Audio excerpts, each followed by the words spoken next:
Welcome to your favorite channel, Cartoonist Kayfabe. My name is Ed Piskor. I'm Jim Rugg. Going to take a look at pretty ambitious projects today, Jimmy. But first, got to let you guys know that the Patreon is out there for the King Kayfabers to mitigate the Kayfabe effect. You join our Patreon at the King Kayfabe level, you're getting all the videos before anybody else gets access to them, and you have access to the live chat stream as we record these raw videos. We record every video for the next week in one clip, and we have a 5-hour live stream pretty much that goes on during that time. July is also the month of Cartoonist Kayfabe Comic Book Christmas in July, which is the last Saturday of July. What we do on Cartoonist Kayfabe Comic Book Christmas in July is we deliver comic books to the free little lending libraries in our neighborhoods. Go around town, drop as many comics off in those little structures as you can. Face some cool comics outward if there's a glass door on there so that people can see comics from a distance. We're creating new comic readers this way, and it's something that we're going to continue to do every year. It's the second time we're doing it, and thousands of people participated last time, so I'd like 10,000 people or more to participate. Let's move 100,000 comics around this fine country. Without further ado, Jimmy, let's take a look at the work that catapulted young Rob Liefeld from the pages of Megaton magazine, man, from publisher Gary Carlson, into mainstream consciousness at DC Comics. Rob Liefeld at the Hawk and Dove miniseries. Also, we'll take a quick look at issue 1 of his New 52 that comes 23 years later.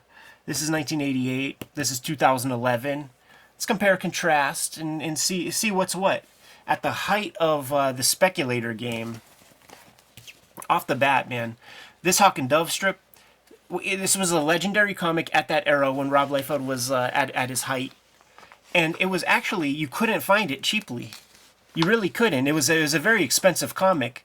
Now I have probably 2 sets. One thanks to the to the Kayfabers that send us mail, but I have my set that I got for $1 a piece. You got a set over there, $1 a piece? They were $1, yeah. Yeah, so you could find it pretty easily. It was very, very hyperinflated in the days of collecting artists and looking for their first works. But the first thing that comes to mind is, it's a DC comic. So Marvel Method is typically called the Marvel Method for a reason. I'm presuming that Rob is working from a script here. Carl and Barbara Kessel. So you're getting way more panels per page in this comic than you would any other Rob Liefeld comic in existence. And they're sort of forcing the hand of doing some storytelling. Here's the era, Jimmy, dude. It's in league with Mignola on Cosmic Odyssey. How I about think that? that ad looks so good. It makes me want to check out that book now, as an episode. Yeah. I really like that ad. That's been on the docket for a long time, man. It's crazy. The first 2 pages of this comic, I don't know how many words. First 3, how many words are on those pages? So many. And then you turn the page and it's like, ooh, there's panels with no words. And you turn the page and it's like, it's another panel with no words. It's another page with very few words. Like, the inconsistency. I did not enjoy this comic. Oh, no. I tried reading it Impossible. twice. Impossible.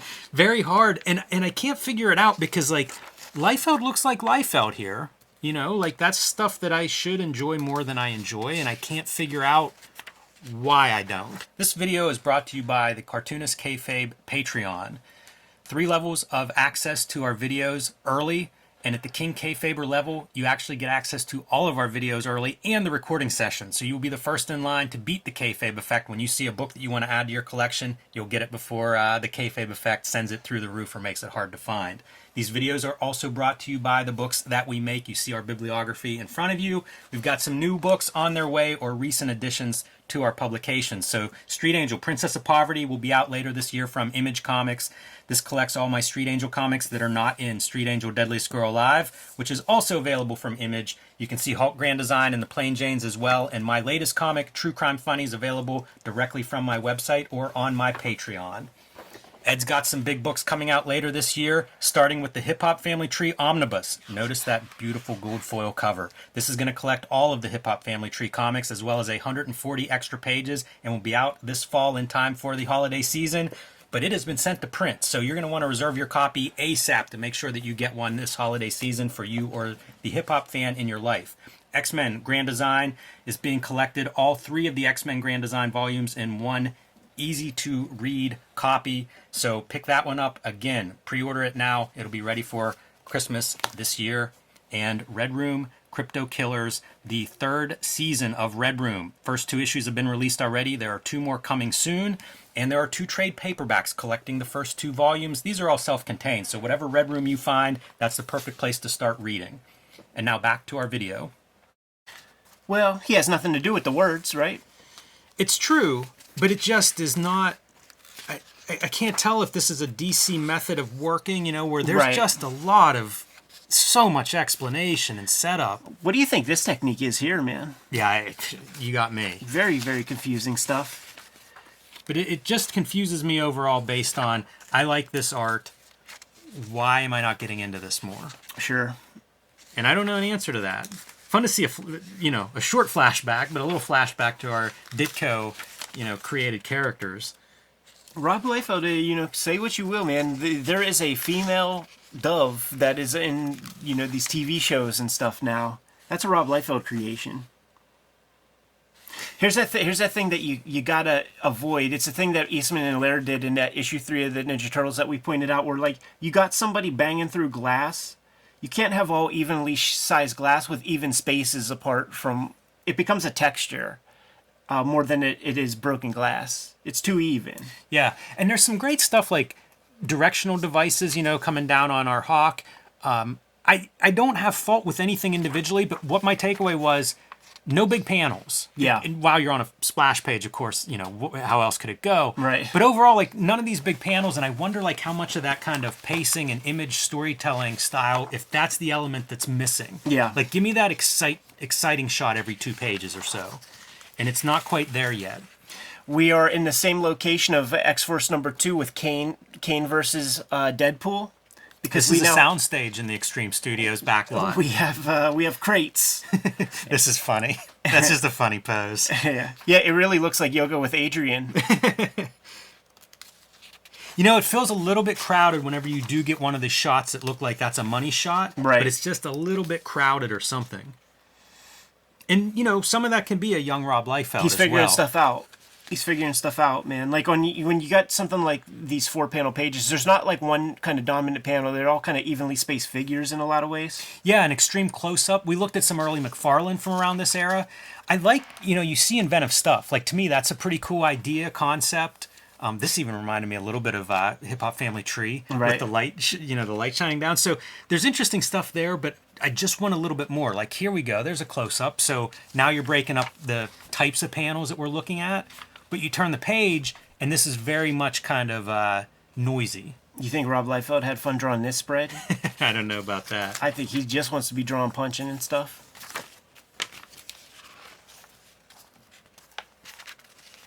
There's a lot going on, though. Yeah. From an expositional narrative standpoint, there is a lot packed into this, and I think that might be one of those things that I'm not that eager to read in-depth backstories of these characters because, quite frankly, these characters are not... it's not too interesting once you start reading it. And this is just a boring villain. And I feel like it's the only villain of Hawk and Dove. Like, when this becomes a regular series, as a kid, I got 1 issue, and that was the bad guy. Look at how many teeth are in that mouth. That's a Rob Liefeld mouth, baby. Like Toad. But, like a spread like this, tell me what's going on, and then isn't there a better way to do this spread? Yeah. Bow ring, bow ring, bow ring. There's a good one, man. They to sort of make good on your deadlines. Ad for the Prisoner comic. Good piece of art. Probably... I hate to crush on that series too much because I tried reading it 20 years ago and didn't like it, so it might be better than I remember, but I was disappointed in it. Yeah. Carl Kessel inker. I believe there's like a lot of language about Kessel fixing the feet all the time. That sounds like internet talk for this. Yeah. Cover of issue 3, by the way, Valentino's name's on there too. Oh, that's interesting. Yeah. So I think for studio mates. Right, exactly. And it makes sense that your inker's going to have some influence early in someone's career. I remember hearing that about like the Sword of Azrael. I think it's Kevin Nolan over top of Joe Quesada, and I remember hearing, like there's a lot of Nolan on those pages as a result. Yeah. So I think that's not uncommon that you get a veteran inker on top of a young penciler. How everyone gets along, I don't know. Right. There was a system, it's almost like old wrestling of like, this is how you would work through, get a guy to learn how to work. There's a symmetry to this grass that looks like copy-pasted. That's a good example. Well, beyond the copy-pasted grass. But looking at it is like, okay, what page is exciting? I kind of like that page. Yeah, we've got a little room to breathe. You get to show off the art a little bit. The characters look pretty cool. A lot of horizontal, like so much widescreen throughout this comic. Yeah, I wonder what the choice is behind that, if that's something that's driven by writer or artist. We getting Road Pig in here? Remember Road Pig? I do. I had very few figures as a kid, and Road Pig was one of them. It's a good one, dude, because you like the boss, It's pretty... Oh, dude, it is Road Pig. How about that? Why wouldn't they bleach his hair? Boy, those pants are amazing, dude. Those pants are just amazing. He's a leather daddy. Look at that. He's a leather daddy, man. I feel kind of bad that Liefeld wasted that on Hawk and Dove and didn't bring that to Image or X-Force. How about that, Jimmy? Pretty cool. I love this cover though because it's add guns. How like from the very beginning, it was like, how do you make these superheroes cooler? Add some G.I. Joe guns. And it makes sense, man. Like the pacifist is the dove. You get to this splash page, and again, like this is starting to feel more like, okay, now we've got an artist asserting himself a little bit here. That scale really comes through. Yeah, he's playing with scale more too. Like you get close-ups, you get faraway views, you get some mid shots. That's the thing that you start to see happen across the course of this miniseries. I think he starts to get more confident as an artist. Yeah. You know how that goes too, because like to this day, you start a new project and you're a little less sure-footed the first couple pages. Like, hey veterans, will there ever be a time where you just hit the ground running on a new comic? Because like it's never happened for me. Yeah, and the way the comics, especially of this era, are built, you just don't get that time programmed in. Some more of that era, dude. I had this exact mask. Oh, man. We still have this mask. My mom has it at the crib, and every Halloween, she makes like a dummy and puts that on the porch. That thing's got to be like melted at this point. Oh, it's all good. But the gloves are long gone. I bet the stuff coming out of that mask, if you put it on your head for 5 minutes. Oh, you're sick. You're going to get sick, man. COVID 2024. Yeah, that can't be right. There you go, right? We've got a bigger... Butch. Once again, now this is the second issue in a row where we're getting a half splash or more on a page. And I think you start to see it. Even that open panel really breaks up that spread. Yeah, give some room to breathe. Rob liked his down shots, man. He held on to those for a real long time. And this is that thing, too, where, like, the scale's a motherfucker, right? Like, you got your super tiny characters. You got a big-ass fire plug. It's hard. I always liked those, though, when I was trying to figure this stuff out. They always impressed me. Uh-huh. And I would try to figure out how to do my own version of them. Yeah, drawing the figure like that to is mixed pretty results. tough. Sure. Scale is definitely the thing that is tough and for me in that kind of a pose. Yeah, Jeff Darrow says start with the door. Interesting. Start with the door. Get the door right. More of these wide panels. Again, I wonder, like, is that a Rob Liefeld choice or what? And look at how, like, I see shades of, like, Mike Mignola. We just saw that Cosmic ad. And Absolutely. It's kind of like, interesting. Yeah. Who's looking at what at this time? Oh, yeah. Even some of the figures have a certain blocky solidity to them that reminds me of some of Mike Mignola's figure work. Who would expect to see any crossover of that sort? He was definitely the cartoonist of this era. Absolutely. That Black Orchid ad. So cool. Pretty awesome. Yeah. I love seeing these ads, dude, as kind of snapshot of where we are. I've been having Invasion pulled, dude. If this Looky Loo does well, man, we'll do a McFarlane Looky Loo with the Invasion stuff. Because now the thing is with Invasion, that's way more readable because it's Keith Giffen doing the layouts and writing, and he's just a better storyteller than the Kessels. Well, here's what's interesting. We looked at McFarlane's first Spider-Man. Yeah. 1988. this book, 1988, a Okay, little bit there it later is. in the year, he must have been doing Invasion overlapping with Spider-Man. And those Invasion books are big, aren't they? Like 80 pages, as Yeah, it says there. yeah. I mean, that's what I said in the Spider-Man issue. Like in this year, there was a month or two, and he didn't do the third issue, so he's probably like totally powdered out. But he did over 100 pages of comics, and I think it was an era where like the Spider-Mans were bi-weekly. So he's doing 2 Spider-Mans. He's doing a Hulk, and he's doing Invasion. You know, that's 120 pages, something like that. That's a good month. That's a good paycheck that month. Battleground Earth. Is that terrible L. Ron Hubbard? I think so, right? that considered like the worst movie Yeah, since what's your Plan 9 what's from your Outer Volta? All right, man. Let's look at the last one real quick. Oh, this is cool. Kind of bending reality, but I feel like in order to do that, you got to sell it more. Maybe even have one across the face. Yeah, it's very subtle, probably too subtle in hindsight, but I'm glad to see him taking a shot. That's how you figure this stuff out. Rob doing some of his screen door technique that we'll see in X Force. A lot of backgrounds there. Not a bad bomb. Man, look, even the comics were doing their 900 numbers. Oh yeah. When we got to that Nightmare on Elm Street, I was thinking that it would be a 900 number because I remember you call Freddy. And I think it's very threatening. Like I think I saw a YouTube where it's like, "I'll invade your dreams if you get off the phone too early," like that, like that type of shit. You better stay on this phone or else I'll invade your dreams. It does feel to me like Liefeld is kind of becoming Liefeld in the course of this miniseries. Yeah, this is probably breaking the first one, really breaking the grid. I mean, you know, this could easily fit into a New Mutants issue. Yeah. And be strong. You know, even these pages feel like he's found a way to make them breathe more. You get close-ups. It doesn't feel as crowded page-wise. Yeah. You ever read the original Hawk and Doves, the Ditko Hawk and Couple Doves? issues. Yeah, I got a couple. Steve Ditko, Hawk and Doug. That's a nice ad. How about it, man? Brand new joint. Yeah, I was going to say, that's Malcolm Jones III, maybe. Still, Sam Keith is Oh. the original guy. And then Drindenberg.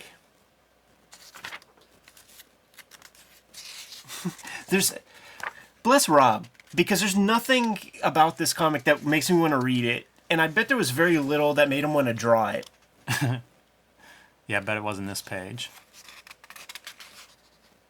Look at how not Rob Liefeld that image is. Totally. It's really that. It's really a lot of touch up on that one. Yeah, it's really that like kind of Megaton era kind of thing, and yeah, this is impossible to read. I'm betting you that when you have these scenes of domesticity, it's all kinds of duality talk of, you know what I mean? Like, I mean, even here, you got a Betty and a Veronica. He has to choose between which chick he wants to bang or whatever.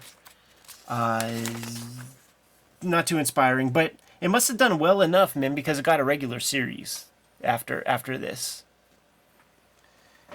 Yeah, and like you said, it was definitely a book that was on my radar early on. Like as soon as Rob's next stop is New Mutants, pretty much. Yeah, he'll do a couple little fill-in things over at Marvel, and then off to the races, man. So that's 1988. Now let's take a look at Rob Liefeld is Rob Liefeld. Jim Lee is half publisher. I feel like this is the ultimate part of this video is just the comparison between Hawk and Dove 88 versus now. Like even the logos and stuff. Like Right. weirdly, this is your future comic. Like you get to see both versions of this. Yeah, dude, the same obelisk that shows up in the original miniseries. He's playing the Hitch, Jimmy. And Liefeld credited as artist, so I don't know whether he's inking this or it's reproduced. It looks like ink. It does not look like it's reproduced from pencil. Right. But he's the guy, right? Like there's no inker credited. Ricky Purdon as assistant editor. He's over at Marvel now, and he's a cool cat because he's down with all kinds of comics. Like he's, at least at the time when I was at Marvel, his profile picture on the interwebs, man, was drawn by Gabrielle Bell. So he's down with like good comics. It's just he works. He probably you don't draw or nothing. So if you want to work in comics and you don't draw, it's Marvel, DC. That overpowering color kind of shades things. I wonder what Rob thinks about this kind of thing. Like when they fuzz out his artwork. Like, is that something that you're okay with? Yeah, that artificial depth of field. Uh-huh. It's so bizarre looking at this stuff. The coloring is strange. Yeah. But also almost like a house coloring style probably at that time. But you're getting full Liefeld here. Very few panels per page. A lot of bombast. Very few backgrounds. And focus on Hawk, right? The fighter. The in the fun group. stuff. Yeah. I wonder if he referenced this plane, you think? Oh, it looks like it. Pulling from the morgue files for that one. By God, there's some storytelling here, man. Yeah, I'm looking at this guy running from the plane that's about to crash into, I guess, the Washington Monument. That's just too much, right? It's a lot. That's just too much. What they doing? They would do, like in painting class, it'd be like local color. Like if you knew an orange is orange and you paint it that color, but meanwhile we've got lights set up and, it's sitting next to something that's green and, it's not the way it works. And I feel like you get some of that in the coloring of this issue. Right. You notice, man, this might be the only piece of domesticity in this issue. Much less of that. Much more costumes. Yeah. Oh, a little Deadman appearance. I'm curious if people want to... Boy, I hate to throw this out here. I might regret it. But comments on what the good books that came out of this 52 launch were. Yeah. There's one that comes to mind. Because I just saw like George Perez on that Superman. I bet that probably looks pretty good. There's that Keith Giffen... Is it OMAC? Like, what was the Keith Giffen joint?